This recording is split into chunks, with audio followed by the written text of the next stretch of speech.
Jambo News TV. Voici les nouvelles de la semaine. Seule l'unité mettra fin à la dictature. C'est ce qu'a déclaré Victoire Ingabire, présidente de FDU Inkingi, aux quelques 50 personnes venues rendre visite aux prisonniers politiques incarcérés à Kigali par le FPR, dont notamment Deo Mushahidi, Charles Ntakirutinka et Maître Bernard Ntaganda.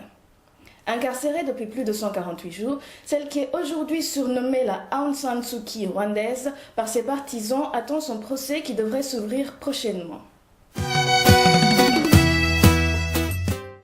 François-Joseph Nzanga, fils de Mobutu et vice-premier ministre de la République démocratique du Congo, a été révoqué ce jeudi 10 mars par Joseph Kabila. Nzanga Mobutu, aujourd'hui à la tête de l'Union des démocrates mobutistes, avait été candidat à la présidentielle de 2006, où il avait obtenu 4,8% des voix au premier tour.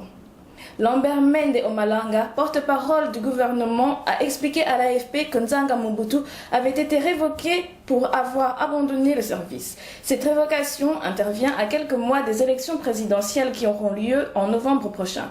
À la question de savoir si la révocation est politiquement motivée, Lambert Mende assure que ce n'est pas le parti de Nzanga qui est visé.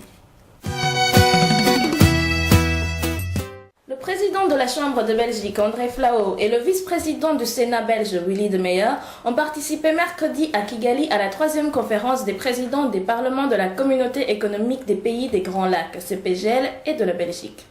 Selon Belga, une déclaration sur la paix et la sécurité dans la région a été adoptée suite à cette conférence. Cette déclaration vise notamment la création d'une force conjointe à la République démocratique du Congo, au Rwanda et au Burundi.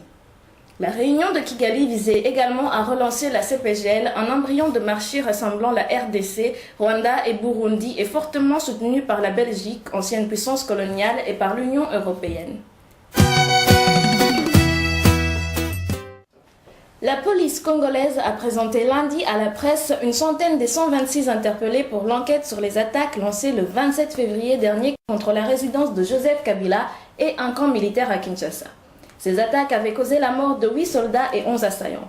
Selon le colonel Lole Ininande, porte-parole de la police, 44 personnes sont déjà mises à la disposition des instances judiciaires et les 82 autres sont sous enquête préliminaire de la police. C'était tout pour cette semaine. Retrouvez toute l'actualité de la région des Grands Lacs sur notre site internet www.jambonews.net. D'ici là, portez-vous bien.